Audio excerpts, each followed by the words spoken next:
Latin America অথবা দক্ষিণ আমেরিকার একটা তেল সমৃদ্ধ দেশ ভেনেজুয়েলার প্রেসিডেন্ট এবং তার স্ত্রীকে সামরিক বাহিনী দ্বারা আক্রমণ করে তাদেরকে নিয়ে যাওয়া হয়েছে মার্কিন যুক্তরাষ্ট্রে।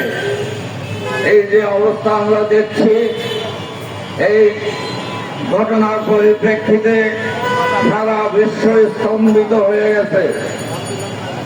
আমরা 9 উপনিবেশিক আধা সমুদ্রতান্ত্রিক একটা দেশ, তাবৎ বিশ্বে 9 উপনিবেশিক দেশগুলো গরিব দেশ হলেও তাদের আছে প্রচুর প্রাকৃতিক সম্পদ, মূল্যবান খনিজ পদার্থ। আর এই বিশ্ব মোড়ল ট্রাম্পের ট্রেন দৃষ্টি, লোমাতো দৃষ্টি হচ্ছে এই সম্পদগুলোর দিকে।